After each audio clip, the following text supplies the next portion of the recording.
Have you ever wondered what it was really like to be a concubine? It sounds mysterious, maybe even glamorous, but the truth is much darker than you think. Welcome to Sleepless Mysteries, where we unravel the past so you can drift off in peace before we begin. What time are you watching this at? Are you a midnight owl or an early dreamer? Let me know in the comments below. I'd love to know when your mind winds down. Now, get comfortable, take a deep breath, and let your eyes grow heavy, because tonight we're stepping into the silent chambers of forgotten women. The palace was quiet. Not the peaceful kind of quiet, but the heavy kind that clings to your skin like velvet soaked in secrets. Outside the walls, the world moved with freedom and noise, but inside those golden gates time barely breathed. You were not a wife, not a servant, and not free. You were something in between, chosen yet forgotten, honored in name but never in heart. You were a concubine. It often began with a lie, a sweet one, the kind meant to soothe and control a girl might be told she was lucky. Chosen by the emperor himself, handpicked to live a life of silk and song. She would be bathed and perfumed, her hair coiled high and her skin dusted with pearls. They told her she would sleep on gold sheets, eat food flavored with cinnamon and saffron, and be adored by all who looked upon her. They said she might even bear a prince and be remembered forever. But behind those palace doors waited a truth that did not smile, only watched. For many girls, it was not a choice at all. Some were taken from poor families as payment for taxes or favors. Others were sent by noble houses, hoping to gain favor through a daughter's sacrifice. And some were stolen outright, plucked from their homes in the night, and reshaped into someone else's desire. However, it happened. Once inside those walls, you belonged to the palace and nothing beyond it. The palace shimmered on the outside, but inside it was a quiet prison. Dragons and clouds and painted rivers lined the walls, yet they never moved.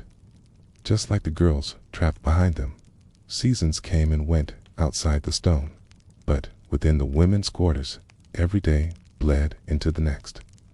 There was no true night or day, only waiting. Rules held the palace together like thread: how to bow, when to speak, how low to kneel, and when to stand.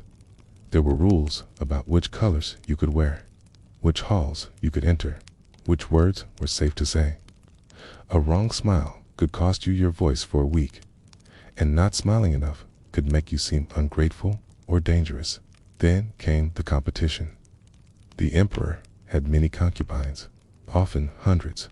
Each one was taught to be beautiful and soft and eager to please.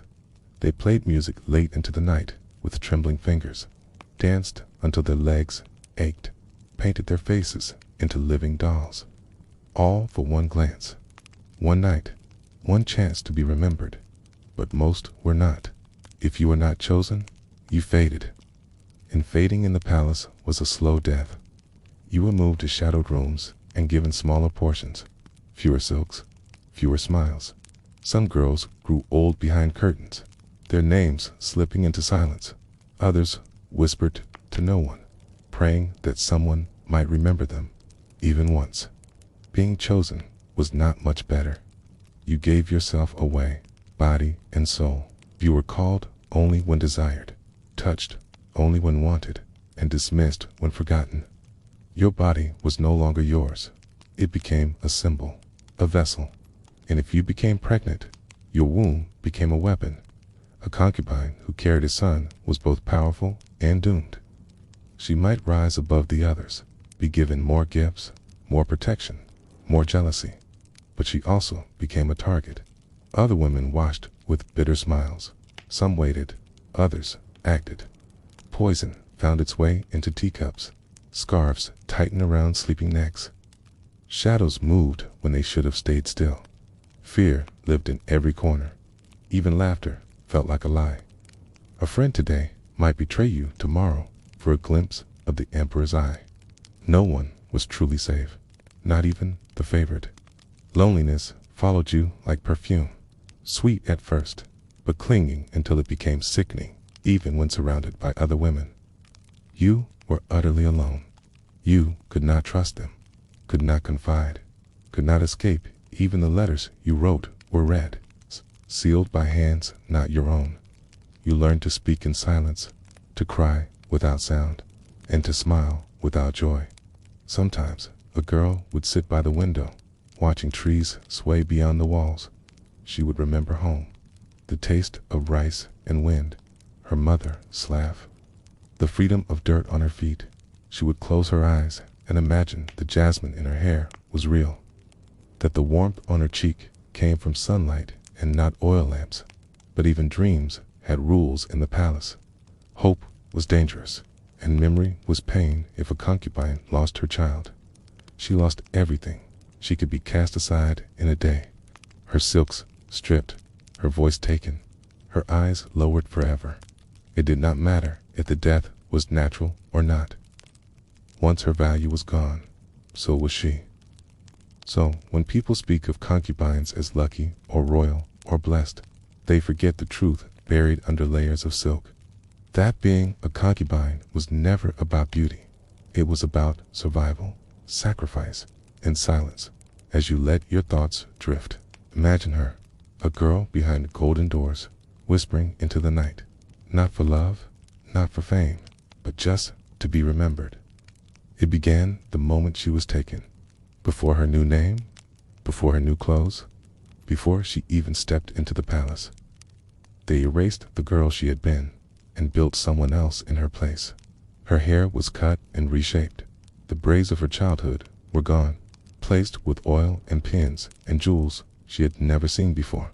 They bathed her until her skin ached, rubbed powders into her arms and face until she no longer recognized her reflection.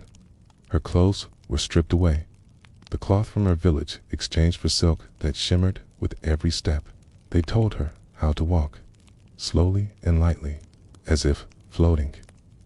How to speak, softly and sweetly, as if every word might break something. How to smile, not too wide, not too tight, just enough to show submission, never joy. The first lesson was always silence. Silence was safety.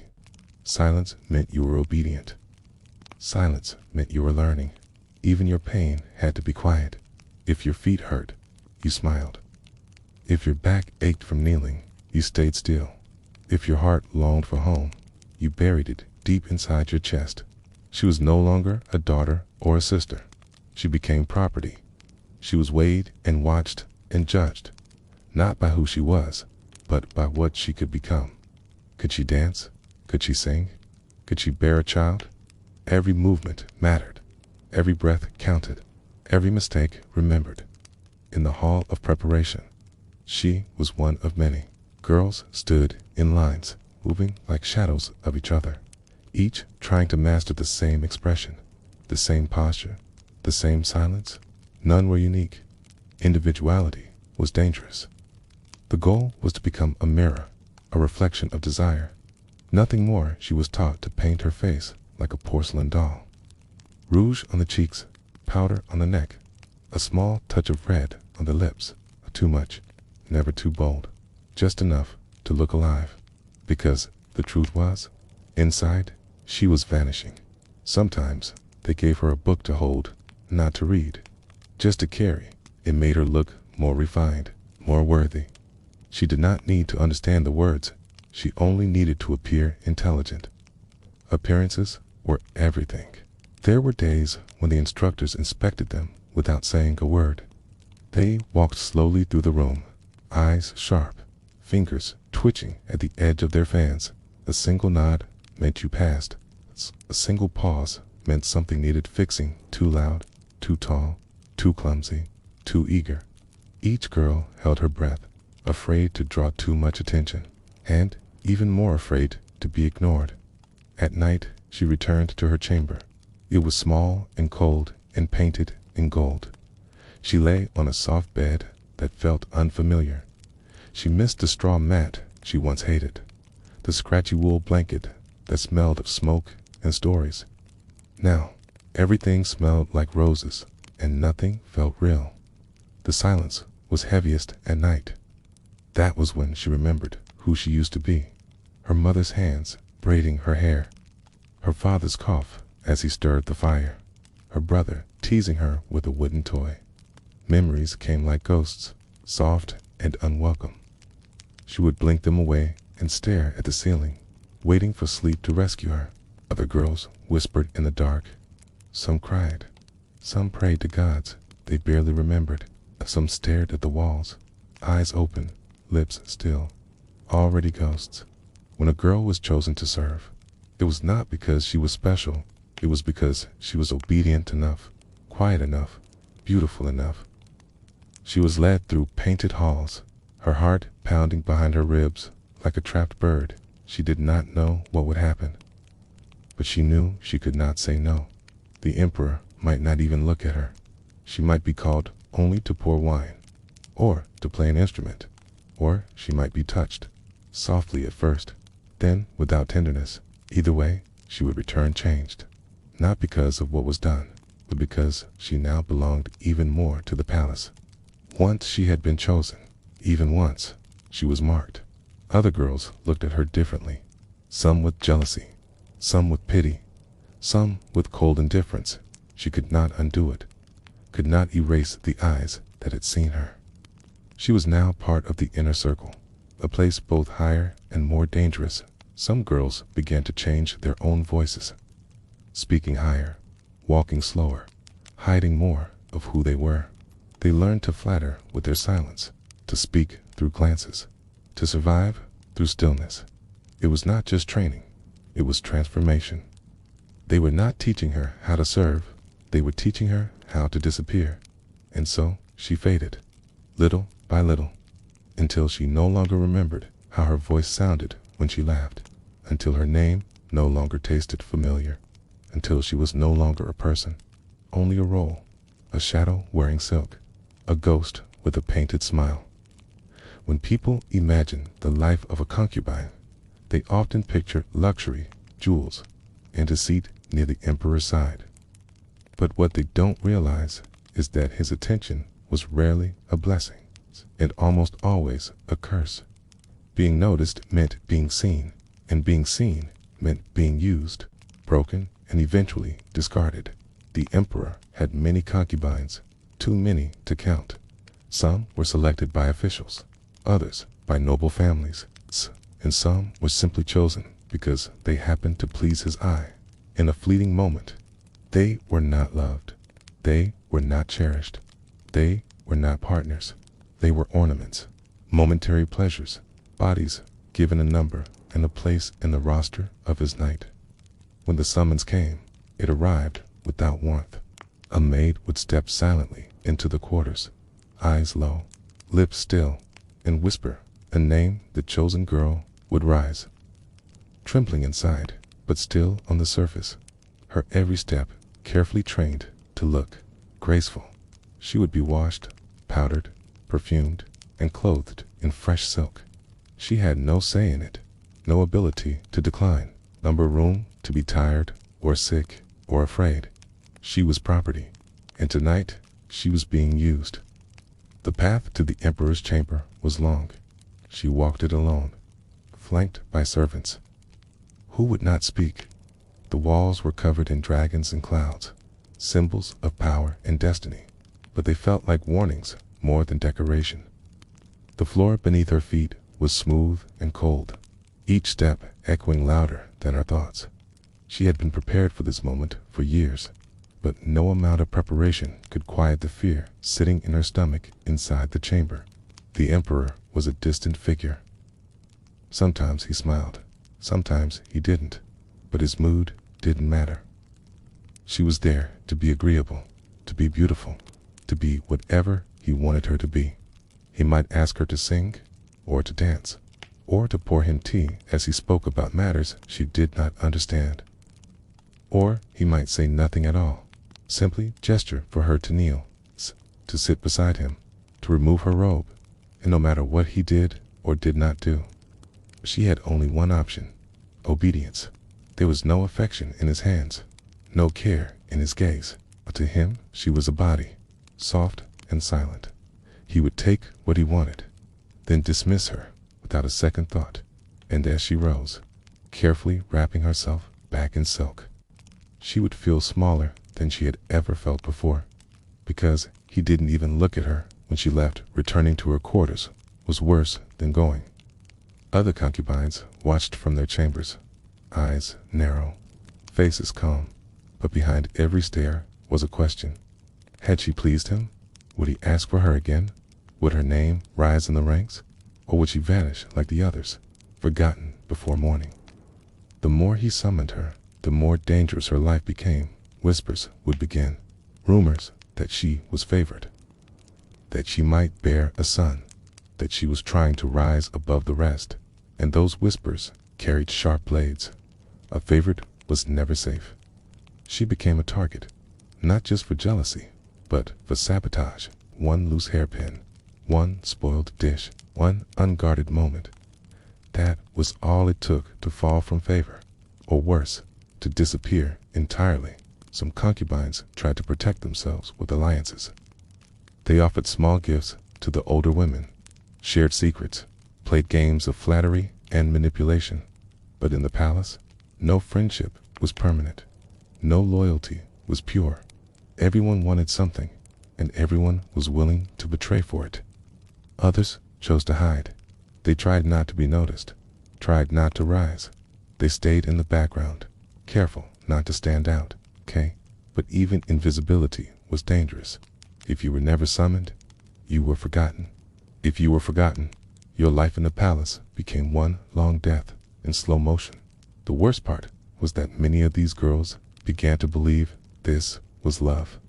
When the emperor called for them, when he smiled, when he touched their hand, they felt a flicker of hope, because it was the only affection they were ever given. Even if it was empty, even if it was cruel, even if it hurt, they clung to it because it was all they had. And when he stopped calling, when days passed and her name was never spoken again, she would stare at the door, waiting, hoping, sighing a little more with each silent night. She would wonder what she had done wrong. Had she displeased him? Had she aged too quickly? Had someone turned him against her? But the truth was far simpler.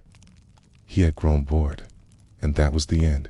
She could not beg, could not ask, could not cry in front of anyone. All she could do was kneel at her window, stare out at the courtyard, and try not to feel, because feeling was dangerous. And in the palace, forgotten women who still hoped were the ones who suffered most. So the emperor's attention was not a gift, it was a blade wrapped in silk. It lifted you for a moment, made you feel seen, made you feel alive, and then it cut you down, just when you thought you might matter. If the palace was a prison, the other concubines were both your cellmates and your guards. They smiled like friends, bowed like sisters, whispered like allies, but underneath the painted calm was a silent war.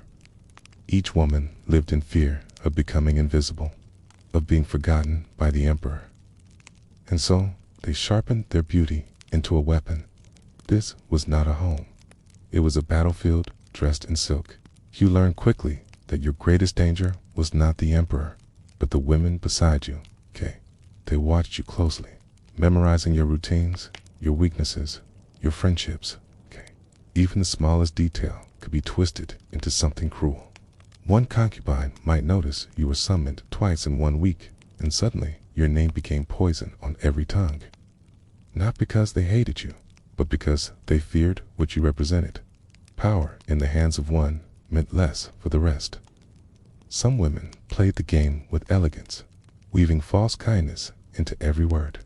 They would lend you a hairpin, share tea, offer to walk with you under the moonlight, then whisper about you to others as soon as your back turned. Their words became seeds of suspicion, carefully planted to strangle your place. They never raised their voices. They didn't need to. Their weapon was doubt, and it spread like fire behind closed doors. Others were far less subtle. They mocked your appearance, your accent, your family status. They laughed when you stumbled, smiled when you cried, and prayed that you would fail. They left broken glass in your slippers. They paid servants to spill wine on your robes. They sabotaged your cosmetics, replaced your perfume with oil meant for lamps.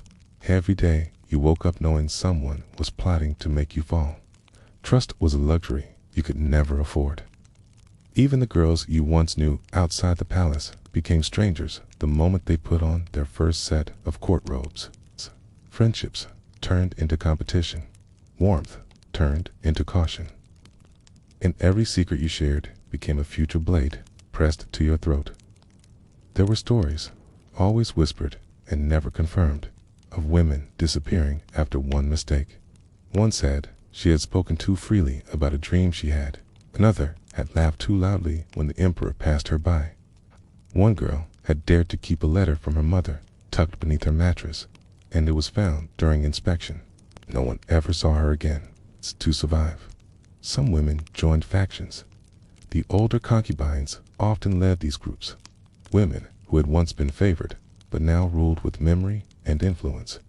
If you served them well, brought them news, obeyed without hesitation, they might protect you, but their protection was never free.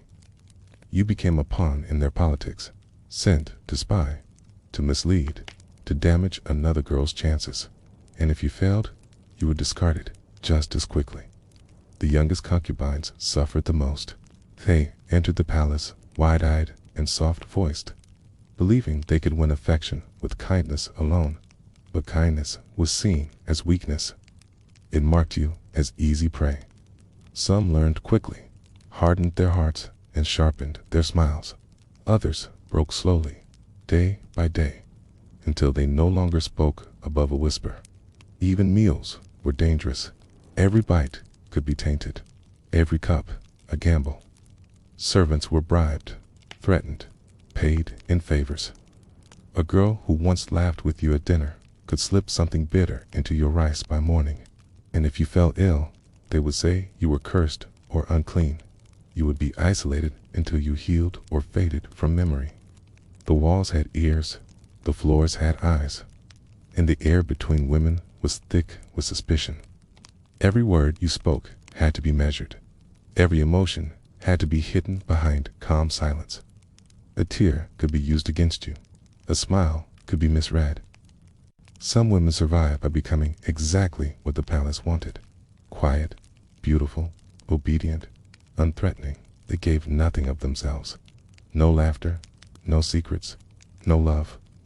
They floated through the days like ghosts, untouched by scandal, but untouched by life. Others found subtle ways to fight back. They wrote poems in secret, buried them in the gardens. They scratched names into the base of candle holders, tiny rebellions that would never be seen. They passed glances, silent messages, to those they still trusted. Small acts of defiance in a place where freedom did not exist, but most simply endured. They woke, they dressed, they served, and they waited. Waited to be called, to be seen, to be remembered. Waited for the day they might leave the palace, though they never would. Waited for sleep, the only place where they could still be themselves. In a place filled with women. No one was truly your sister. You were alone in a crowd of smiles and silk. And every day you survived was a victory no one else would ever see. To be a concubine was to live inside a body that belonged to someone else.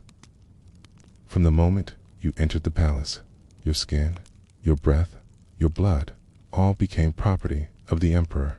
You were expected to be beautiful always, untouched by age, by illness, by emotion.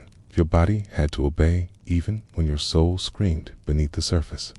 They trained you to sit still for hours while attendants painted your face and brushed your hair. You could not flinch when the powder stung your eyes or when the pins dug into your scalp. If you did, they would call you childish, unworthy, not yet ready for the emperor's presence. You had to look perfect, but perfection came at a cost. Your clothes were chosen for you. Silks too tight across the chest, shoes too small to keep your steps delicate, collars high enough to hide your collarbone, but low enough to tease. They tied your waist so tightly you could barely breathe, and if you fainted, they would not ask if you were well. They would simply adjust a ribbon and tell you to try again. Even how you moved was controlled. You were not allowed to walk like you used to, free and fast with arms swinging in rhythm. You were taught to glide, small steps, silent steps, like you were floating. Running was forbidden unless in fear, but fear had no place in your posture. You carried grace like a burden, and every moment was a performance.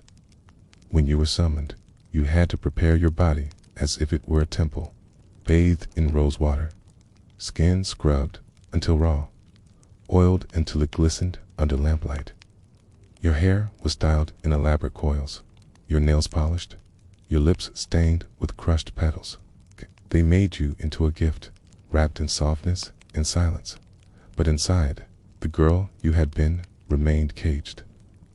When you stood before the emperor, you were not a person. You were a prize. He could touch you as he pleased, speak to you without kindness, use your body as if it was part of the palace itself.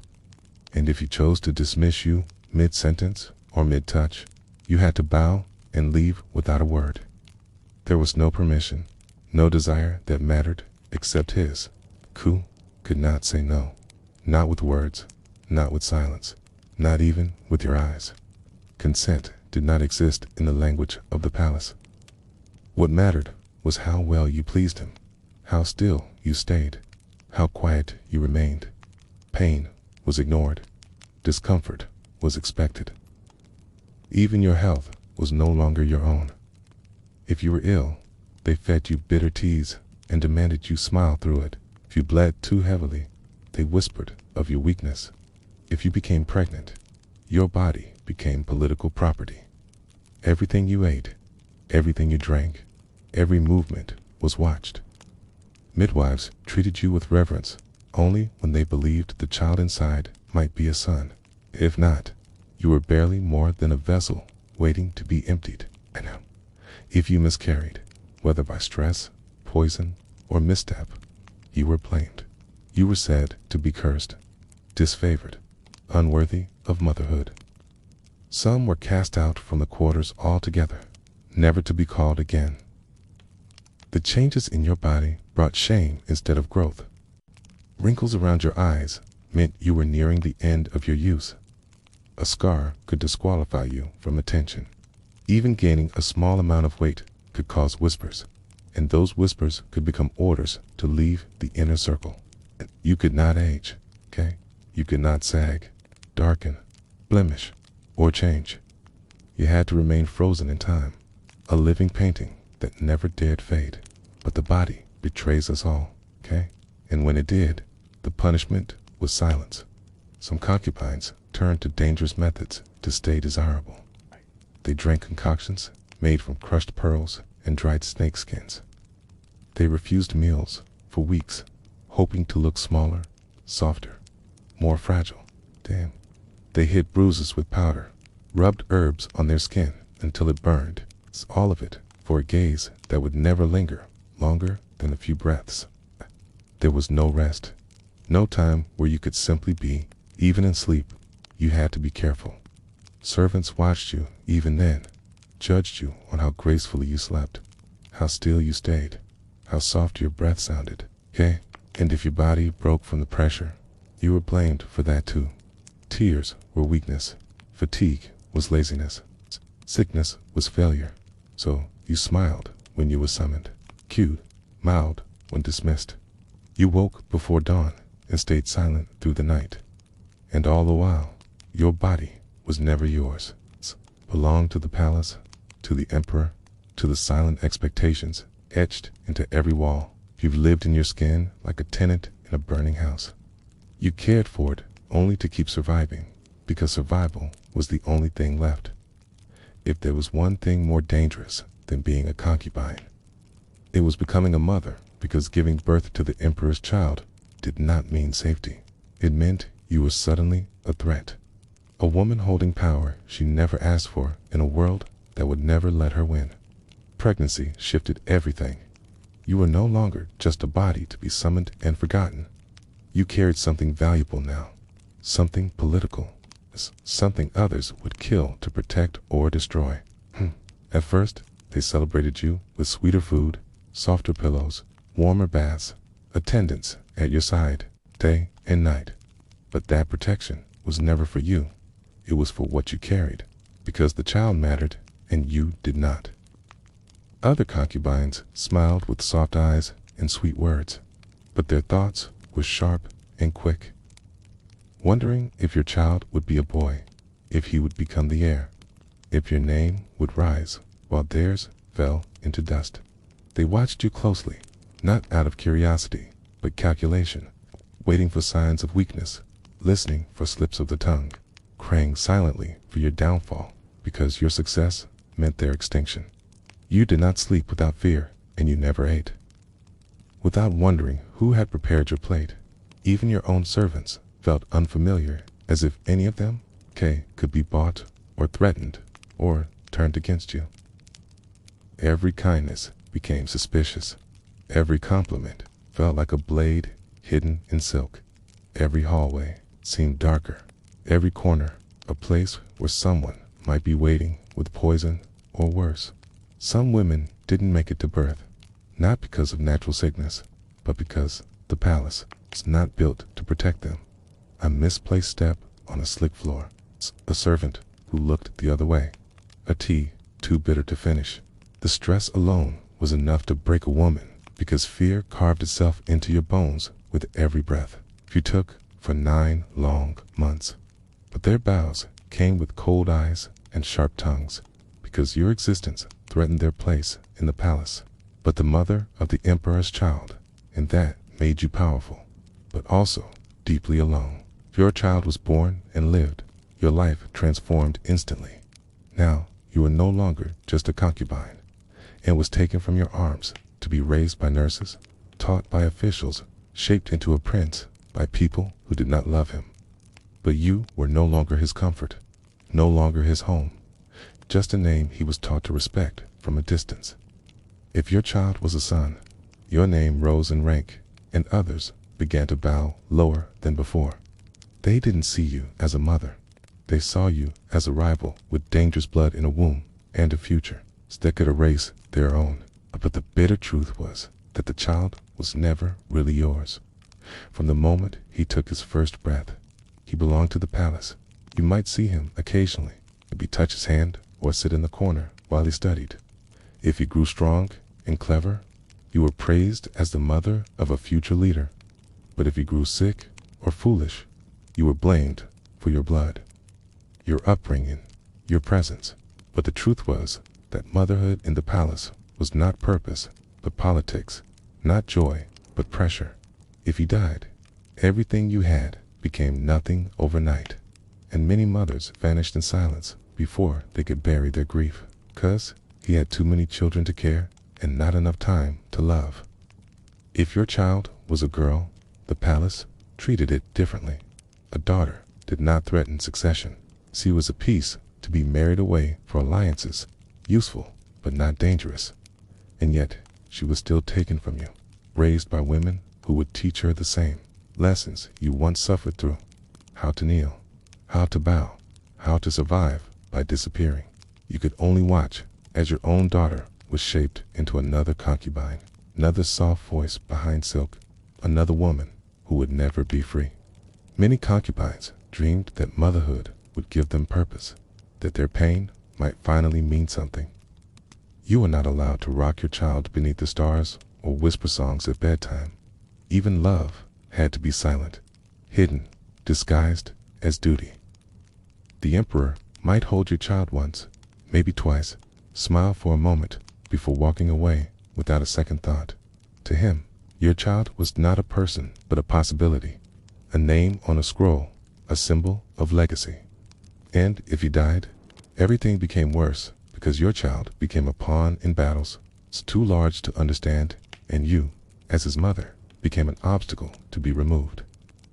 Your body had done its job, your usefulness had passed, and now they would erase you slowly and quietly.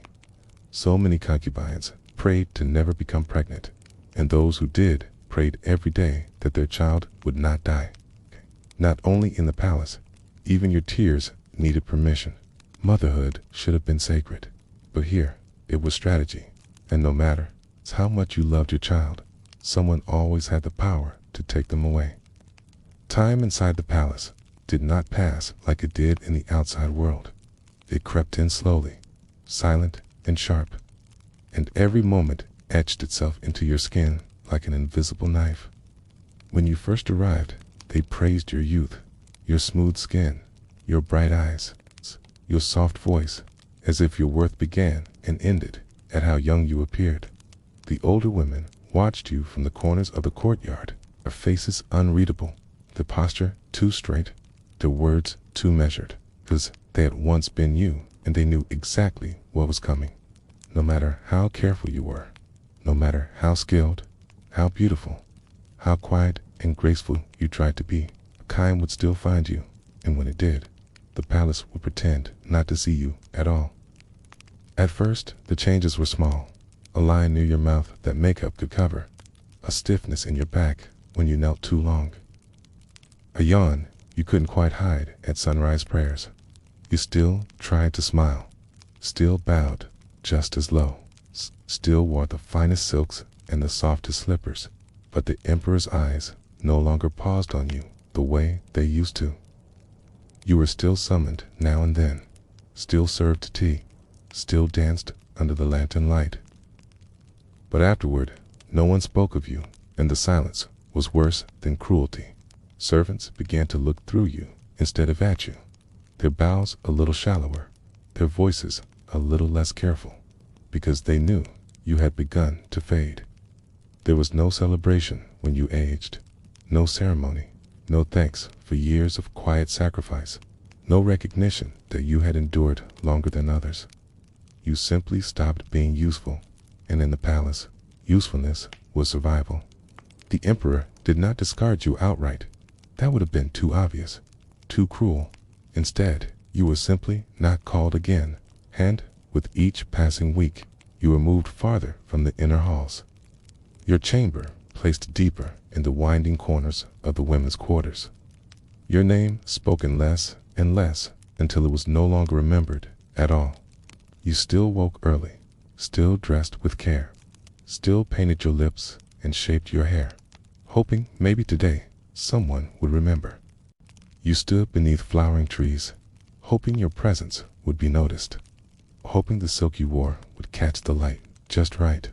But no one looked your way, and the younger concubines walked past you without bowing, whispering to each other, laughing softly behind their fans.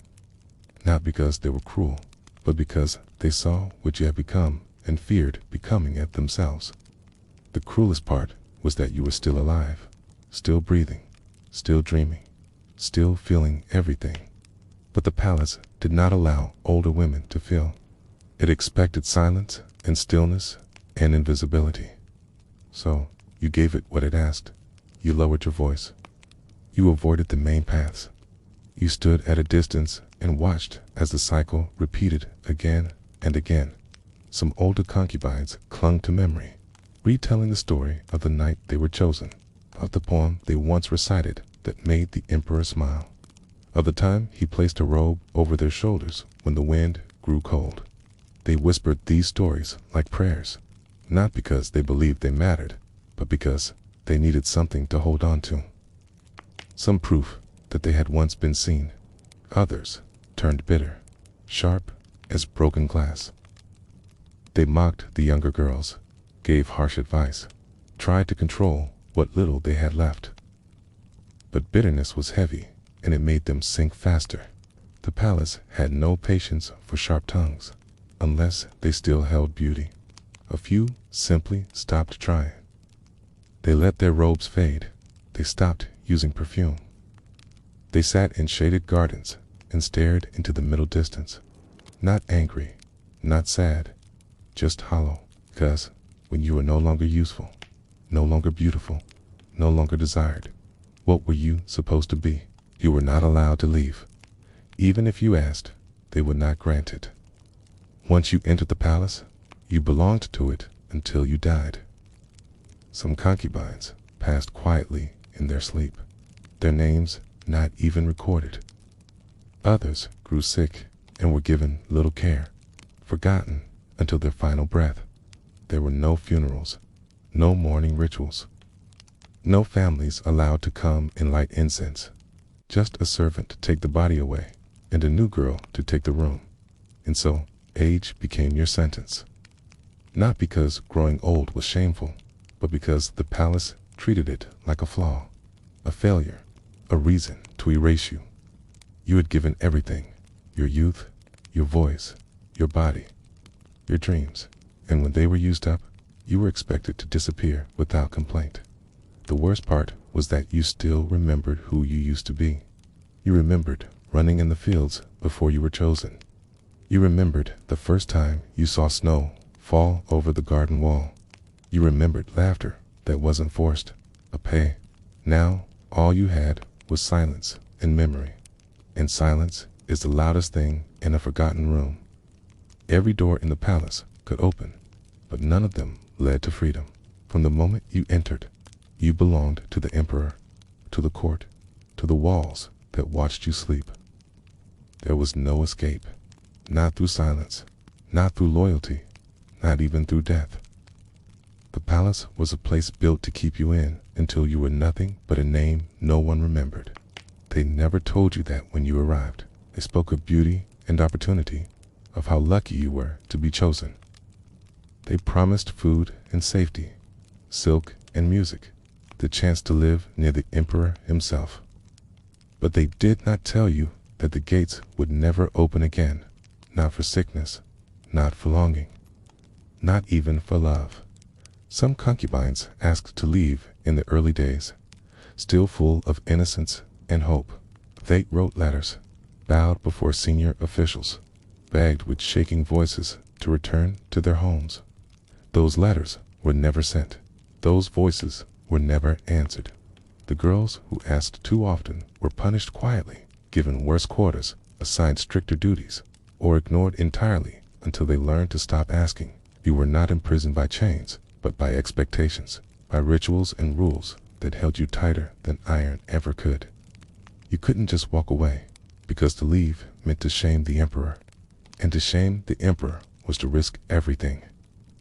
Some tried to run, late at night, through servant corridors, under moonless skies. But the palace was a maze of guards and locked gates, of whispers that traveled faster than footsteps. Those who were caught were not beaten, not publicly at least. They were returned quietly and never seen again. Sometimes you'd find their shoes left behind in a hallway, or their favorite scarf placed on an empty cushion, as if they had never existed at all. There were rumors of women who escaped. One girl dressed as a servant and vanished into a trade caravan. Another was said to have climbed the outer wall at sunrise, using silk sashes tied together. But no one ever confirmed those stories. They were told like fairy tales, hopeful lies that made the unbearable feel slightly less permanent. More often, women escaped in other ways. They faked madness, wandering the gardens, muttering prayers no one could understand. Some refused to eat for days, hoping hunger would open a door no key could. Others became silent, not the calm kind of silence the palace liked, but a silence so deep it frightened even the officials. They sat still in corners, staring through walls, already halfway gone. And then there were those who took the final door. A quiet slice of a sharp object, a cup of sleeping powder mixed with tears, a slow step into the pond at night. It was not common, but it was known, and when it happened, the palace never spoke of it. The name was erased, the chamber cleaned, the woman vanished. The worst part wasn't that you couldn't leave. It was that, after enough time, you stopped wanting to. You forgot what freedom looked like. You forgot what your village smelled like in the rain. You forgot the sound of your father's voice or the way your mother hummed while cooking. Those memories faded like dreams you could never quite hold on to after waking. You began to believe this life was all there ever was. That you were born to kneel and bow and smile and wait. That your story was not your own, but something the palace had written for you long ago. and you followed it, because turning the page had never been allowed. Even love could not free you if you found it quietly, in a glance from a guard or a soft whisper from a fellow concubine. It had to be buried, because love was forbidden. To love anyone other than the emperor was treason, and treason did not need proof, only rumor. There were women who vanished just because someone had seen them smile too long at the wrong man. So you stayed, not because you wanted to, but because you had no other choice. You learned to live in stillness, to find small comforts in the rustle of robes, in the warmth of morning sun on stone floors, in the petals that floated in your tea. You began to survive in pieces, and in doing so, you forgot how to run. No one told you that being chosen meant being trapped, okay? That being honored meant being silenced. That being near the emperor meant being far from the world. And when you finally understood, it was too late to go back. The palace did not hold you with doors or walls. It held you with fear, with silence, with the understanding that no one was coming to save you, because there was no way out. Lee in. There were no monuments for concubines, no grand tombs etched in their memory, no scrolls telling their truth, no lines in history carved with their names. They were the soft ones in silk and shadow, the women who gave everything and were erased anyway. Their lives passed like candlelight flickering at the edge of sight. And when they went out, no one remembered the warmth they once gave. Death in the palace came without ceremony. No processions, no mourning, no final prayers whispered by loved ones. It was quiet and expected, the natural end to a life lived in silence. You did not collapse in drama or scream for help. You faded like your name on a scroll left out in the rain. No bells rang, no lanterns were dimmed, no wailing servants filled the corridors with grief. Death simply arrived, and the world kept moving. Most did not die from violence, not poison, not sharp hands in the dark. They died from time, from loneliness, from the slow erosion of being ignored. Some were taken by illness with no one at their side, others by heartbreak too subtle for doctors to see. Their end came with stillness, found days later by a maid bringing cold tea, or by a servant straightening an empty robe. When she was found, her body was wrapped, her bed was changed, her name was removed from the daily records, and her room was swept clean for the next girl meant to vanish. The dying began before the final breath. You didn't know the moment it started, but one day you noticed no one said your name at morning roll. No one asked about your health or summoned you for songs. Meals became smaller, served late, left without care. Servants no longer lingered. The softness in their voice, the bows they once offered, all of it disappeared. Then came the reassignment of your chamber. You were moved again, this time deeper into the older quarters, where the walls were cold and the floors groaned with age. No laughter echoed here. No footsteps came this way without reason. The air felt thinner. The wind outside your window no longer carried garden petals, only dust. You stood before your mirror and dressed like always, smoothing powder over tired skin, pinning your hair just so. But you no longer looked for beauty, only for the woman who once believed she mattered. Outside, younger concubines strolled past, their robes brighter, their laughter sharper, their glances quick and full of fear when they saw you. They didn't speak to you. They didn't ask where you came from or how long you had been here. They didn't want to know. To ask meant facing what they would one day become, and fear made them cruel in quiet ways. Some older women faced the end with strange grace. They walked the gardens at sunrise, leaving trails of crushed blossoms behind. They fed birds in silence, collected petals to press between poems they could no longer recite aloud. They hummed old songs from childhood and folded their robes neatly each evening, as if preparing for their final night. These were the women who did not rage, who had emptied their hearts so thoroughly that only stillness remained. Others fought in their own way, with sharp words and bitter smiles, corrected younger girls with cold voices, snapped at maids, cursed under their breath at the walls that had swallowed their youth. Some tore fabric from the ceiling, broke porcelain quietly in their hands, not because it helped, but because it made them feel present for a moment longer.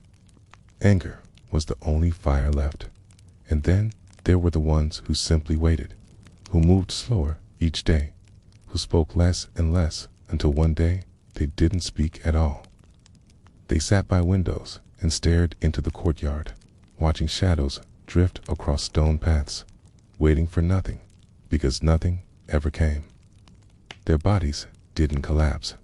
They folded inward until breath stopped like a candle's flame snuffed by a whisper of wind. No one noticed. Not until the tea was left untouched, or the lantern outside their room stayed dark a little longer than usual. Their death was handled with precision, without grief. A servant wrapped the body. Another took her name from the records. Her belongings were boxed, either burned or given to someone new. A younger girl might wear her robe without ever knowing the name stitched inside the collar. That room, once full of quiet rituals, was now ready for another quiet soul. There were no grave markers, no headstones, no ashes placed beneath the tree. No family was called. No home was notified. The woman who had once been called beautiful, once summoned to sing, once favored by the emperor for a single night, was now nothing more than an absence in the hallway. If a woman had once given birth, she might be honored with a single flickering candle lit for one night only.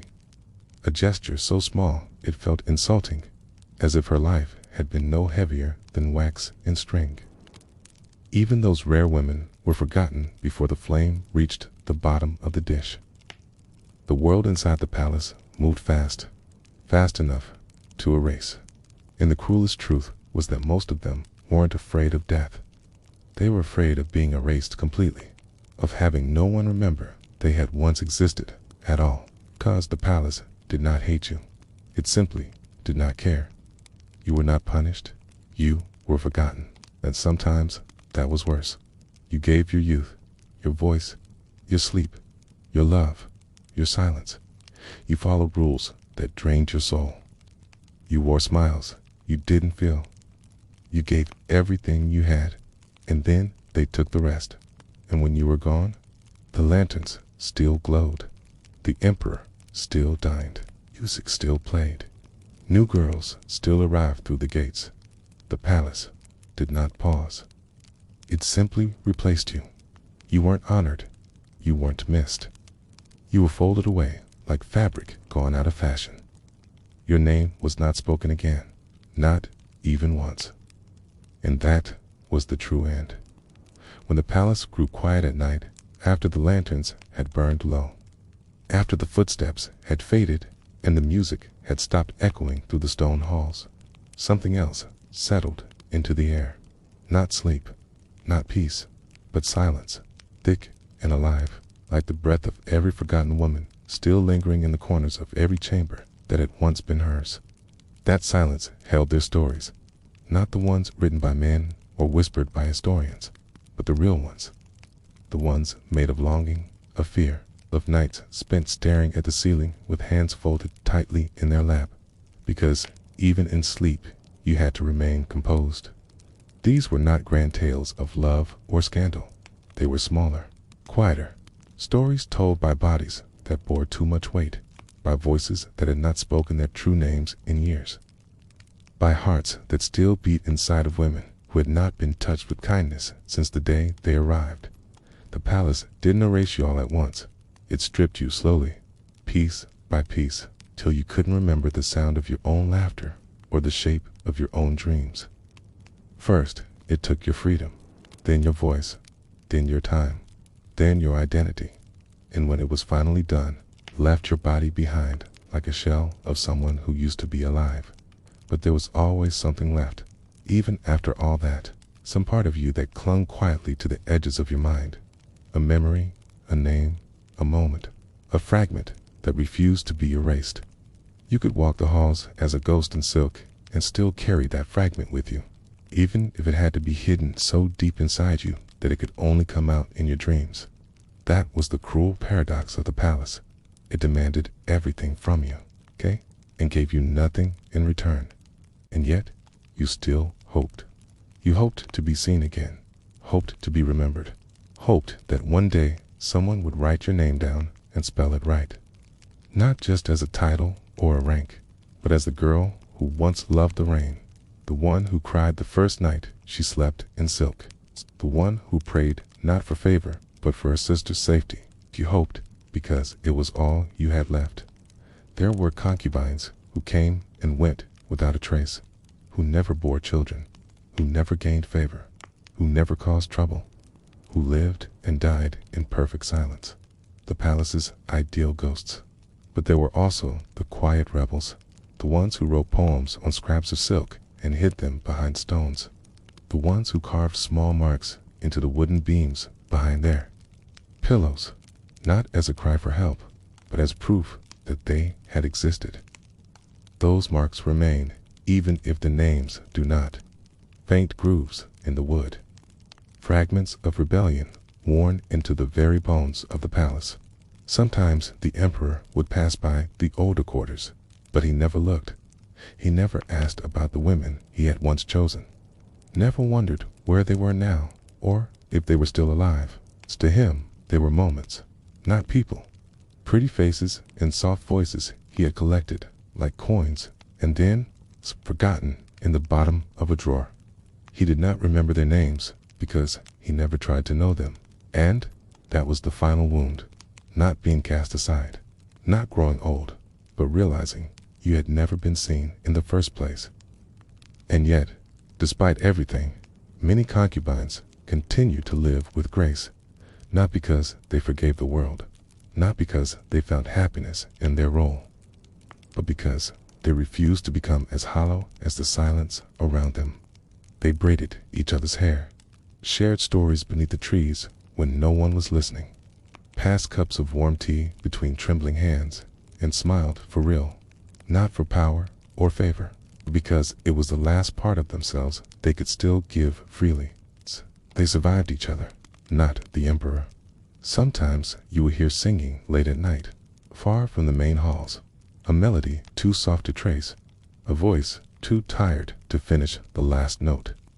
It was a song from childhood, one taught long before the palace took her in, one meant for kitchens and rivers, for firelight and peace, not for marble and rules. That voice never sang to be heard. It sang to remember, because remembering was the only kind of freedom the palace couldn't steal. Some concubines died quietly and alone, others in rooms surrounded by other forgotten women, some in their sleep, some with eyes wide open, and no matter how it happened, the result was always the same. The room was emptied, the bed was changed, the record scratched out, a new name written in ink, too fresh to understand what it would become. But the silence never left. It grew with every lost voice, every buried name, every girl who once believed she was special only to learn she was replaceable. The silence became the oldest occupant of the palace, more permanent than stone, deeper than the gardens, older than the emperor himself. It lived in every corner. It whispered in every hall, wait patiently for the next girl to be chosen. And so it ends, not with a scream, not with the final act of defiance, but with a breath, soft, steady, still. The breath of the last woman sitting alone in the furthest chamber, her robe folded beside her, her hands resting in her lap, her eyes closed not in sleep, but in surrender. She no longer fights the silence, no longer fears it. She has become part of it, and in that, she finds her final peace. No one will remember her name, no one will know her story, but somewhere in the cracks of these walls, in the spaces behind the painted dragons, in the hollow of the old garden stones, her spirit hums softly, not asking to be heard, just asking not to be erased. And that, in the end, is all she wanted. Now that the final candle has flickered low, now that the echoes of footsteps have vanished down the endless halls, now that the silk curtains have stopped swaying and the garden lies still beneath the moon, you can finally understand what it meant to be her. Not just a concubine, but a person who lived through quiet heartbreaks, who gave more than she ever received, who was trained to disappear while still breathing. She was not a villain, not a temptress, not a symbol. She was a girl once, then a woman, then a memory that no one wrote down. She smiled when she was told. She sat where she was placed. She waited for someone to see her, but no one ever truly did. You've now walked the corridors of her life, through the chamber where her name was whispered, through the garden where her hopes wilted, through the silence where she finally surrendered. And maybe, just maybe, you can hear her now. Not her voice exactly, but her presence, lingering in the spaces between each word, the breath between each story. The palace that held her was beautiful, but beauty can hide cruelty when it is wrapped in gold. She deserved more than robes and perfume. She deserved more than being remembered as a rank or a number in a history scroll. She deserved her own ending, her own freedom, her own name spoken out loud, not just once, but often. So as you close your eyes, think of her one last time. Let her story settle in your chest like soft dust. Let her find peace in your remembering. 'Cause if her life was spent being forgotten, maybe her afterlife doesn't have to be. She was not nothing. She was everything. And now, finally, she can rest.